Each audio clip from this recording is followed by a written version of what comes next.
A anistia para os presos do 8 de janeiro é um tema de intenso debate em Brasília. De um lado, vozes da oposição demandam que ela seja ampla, geral e irrestrita. Do outro, governistas e alguns ministros do Supremo afirmam que tal medida seria inconstitucional. Quem tem razão? Neste vídeo, você conhecerá os argumentos dos dois lados e verá o que diz o texto da lei. Mas a principal tese para resolver esse embate pode estar em um trecho que não está escrito na Constituição. Uma votação, aparentemente esquecida, tratou diretamente do tema da disputa que temos hoje. E a contradição entre como votaram e o que defendem hoje figuras importantes da política nacional vai te surpreender. Venha com a Brasil Paralelo examinar os documentos históricos para tentar responder a essa pergunta. Afinal, crimes contra a democracia podem ou não ser anistiados? Recentemente, a Câmara aprovou, com ampla maioria, a urgência para o projeto de lei 2162, que propõe anistia para envolvidos nos eventos de 8 de janeiro de 2023. O deputado Paulinho da Força, do Solidariedade, foi nomeado relator e começou a trabalhar por uma proposta alternativa, conhecida como PL da dosimetria. O projeto visa apenas reduzir penas e não apagá-las completamente, como aconteceria no caso de uma anistia. Esses líderes acham que o trabalho de uma anistia ampla, geral e restrita, ela vai ser barrada no Supremo. Então nós estaríamos trabalhando 6, 7 meses para chegar lá e voltar a estaca zero. Por isso que eu pretendo continuar achando que a redução de pena é o que vai pacificar o país na medida que essas pessoas todas que estão presas vão para as suas casas. Para os parlamentares de esquerda, tanto a proposta de anistia ampla, geral e irrestrita, quanto até mesmo redução das penas, seriam como um sinônimo de impunidade para o que chamam de atos golpistas. Qualquer proposta de votação de PL da anistia essa semana seria um desrespeito com o Brasil, um ato de subserviência completa aos interesses norte-americanos. E essa revisão de penas, dosimetria, isso já foi embora, tá?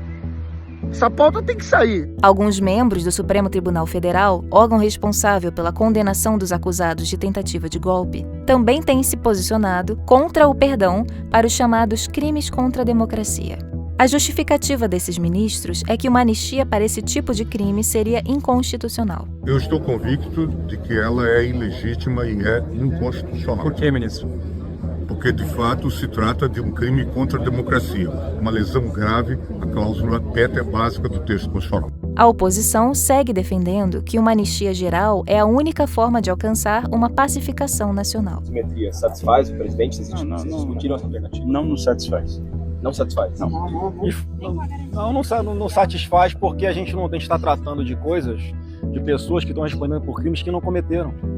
Todo mundo sabe disso, até no Supremo sabem disso. Então essa história já foi longe demais, então você não pode falar em redução de penas de 2 crimes quando tem pessoas que estão presas por organização criminosa armada, gente que nunca usou arma de fogo, depredação de patrimônio público de pessoas que nem estavam em Brasília, quer dizer, é uma grande injustiça e que não é reduzindo as penas que você vai recompor isso e mais.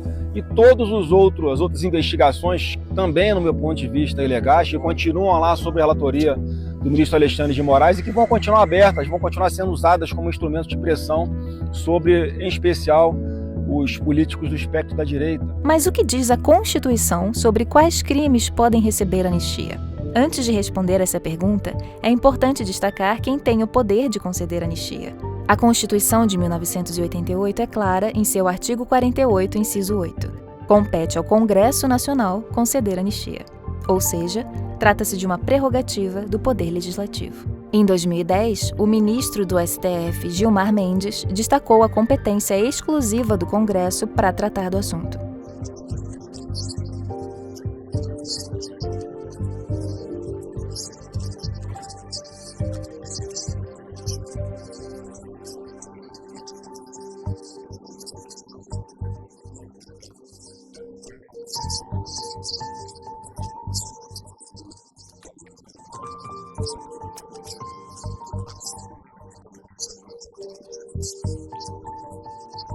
Se estiver gostando do vídeo, deixe um like.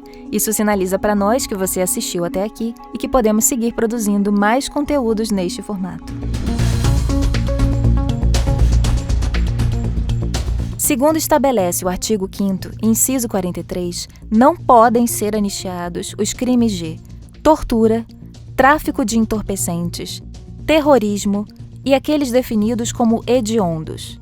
E quanto aos crimes classificados como atentados contra a democracia, o que diz a lei? Não há nada específico sobre isso na Constituição. Porém, para o jurista André Marsiglia, o texto sobre as exceções citado anteriormente seria suficiente para determinar se os crimes contra a democracia podem ou não ser perdoados. Alguém chegou para mim outro dia e falou assim: mas não está na Constituição o que pode ser anistiado. Meu amigo, não está na Constituição o que pode ser anistiado, mas está o que não pode ser anistiado. E essa é a chave da questão. Se está lá tudo o que não pode, significa que o que não está lá pode. Não é bem óbvio? Pois bem, e o que está lá que não pode ser anistiado? Crimes hediondos, tráfico de drogas e terrorismo. Muito bem, esses crimes todos, golpe de Estado, abolição violenta do Estado, etc., esses chamados crimes contra a democracia não são crimes hediondos, não são classificados como terrorismo e não são tráfico de drogas. Portanto, eles não estão nenhum dos crimes pelos quais nem os réus do dia 8, nem os réus do processo do golpe, nenhum dos crimes imputados a ele estão nas previsões constitucionais do que não pode ser anistiado. Portanto, os crimes contra a democracia podem ser anistiados. Ponto. É assim que se lê a Constituição. Está escrito, você precisa respeitar o que está escrito. Por outro lado, durante o julgamento de Jair Bolsonaro e outros acusados de tentativa de golpe, o ministro Alexandre de Moraes sustentou que crimes contra a democracia não são passíveis de anistia. Não cabe indulto pelo presidente, não cabe anistia pelo Congresso Nacional, também não cabe perdão judicial pelo Poder Judiciário em crimes contra a democracia, crimes que atentem contra o Estado Democrático de Direito, crimes que atentem contra as cláusulas pétreas da Constituição, como o Supremo Tribunal Federal também já decidiu. Diante do impasse de interpretações, uma recente descoberta de registros históricos pode ser a chave para revelar o que os constituintes de 1988 determinaram sobre a possibilidade de anistia para crimes contra a democracia. Nos últimos dias, veio à tona o resultado de uma pesquisa feita nos arquivos históricos da Constituinte de 1988. O assessor parlamentar Luiz Freire, do PP, encontrou um debate que teve até votação justamente sobre a possibilidade de conceder anistia a condenados por crimes contra a democracia. O constituinte, Carlos Alberto Caó, apresentou o destaque 2184, que visava alterar o seguinte trecho da Constituição: constitui crime inafiançável, imprescritível, insuscetível do benefício da anistia, a ação de grupos armados, civis e militares, contra a ordem constitucional e o Estado democrático. Caó sugeriu retirar a expressão insuscetível do benefício da anistia, ou seja, com a retirada deste trecho, os crimes contra a democracia poderiam ser perdoados através da anistia. A proposta foi à votação. Com 281 votos favoráveis, 120 contrários e 20 abstenções, o destaque foi aprovado em 22 de fevereiro de 1988. Os jornais da época repercutiram a votação. O Globo e o Estadão ressaltaram que a manutenção da possibilidade de anistia para crimes contra o Estado Democrático foi fundamental para a aprovação da emenda. O Diário da Assembleia Nacional Constituinte, disponível para consulta, detalha a discussão e traz o registro dos votos dos constituintes. Entre os que votaram a favor, aparecem os nomes do atual presidente da República, Luiz Inácio Lula da Silva, seu vice, Geraldo Alckmin, e os ex-presidentes Fernando Henrique Cardoso, Itamar Franco e Michel Temer. Além deles, também aprovaram a constitucionalidade de anistia para crimes contra a democracia Nelson Jobim, Mário Covas, Plínio de Arruda Sampaio, Benedita da Silva, Lídice da Mata e Paulo Paim. Eduardo Jorge e Virgílio Guimarães, do PT, foram além. Deixaram registrado que votaram a favor do destaque para possibilitar anistia, mas que não concordavam nem mesmo com a classificação como crime inafiançável e imprescritível a ação de grupos armados contra a ordem constitucional e o Estado Democrático de Direito, que permaneceu no texto.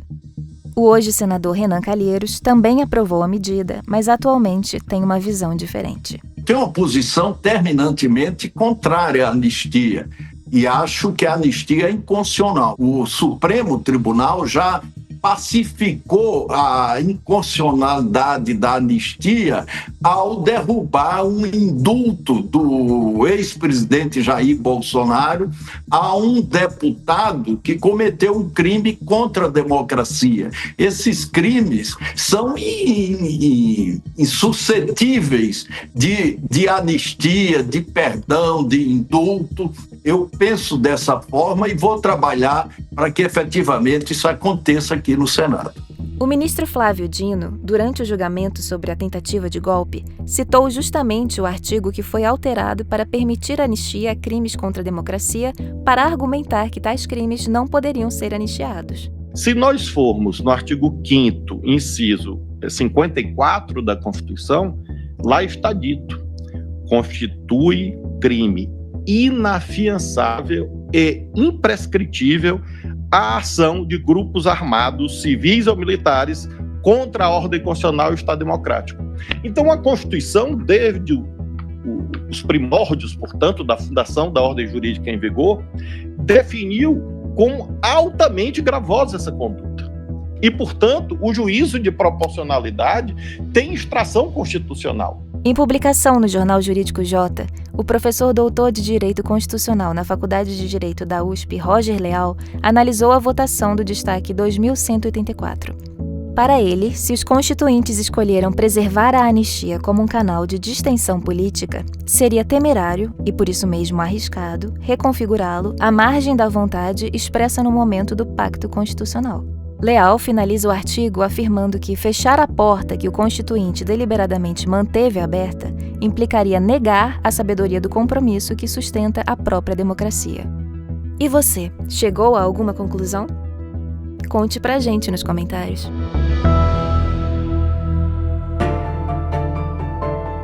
Com o retorno da palavra anistia ao centro do debate público, muitos se perguntam o que de fato aconteceu no final da década de 70, quando João Figueiredo assinou a Lei 6.683. Se você quer se aprofundar mais nesse tema, não pode deixar de conferir o documentário A Anistia de 1979. Apresentado pelo jornalista Silvio Navarro, o vídeo revela em detalhes os bastidores desse episódio. Neste programa especial, revisamos a origem histórica da anistia e destacamos a emblemática anistia que permitiu o retorno de exilados como Fernando Gabeira, Dilma Rousseff, José Dirceu, Caetano Veloso, entre outras figuras centrais da política e cultura brasileira atual. Revisitamos documentos oficiais, reportagens da época e arquivos históricos que mostram como a anistia de 1979 mudou o rumo do país. E liberamos esse conteúdo completo para você que acompanhou o vídeo até aqui. Basta apontar a câmera do seu celular para o QR Code que está aparecendo na tela. Descubra agora por que essa lei é lembrada até hoje, celebrada por uns, criticada por outros. E não se esqueça de se inscrever no canal da BP. Todos os dias, conteúdos novos iguais a esse para você. Você sabia que a Brasil Paralelo não é apenas um canal no YouTube? A Brasil Paralelo tem um streaming completo, com produções originais que você não encontra em nenhum outro lugar.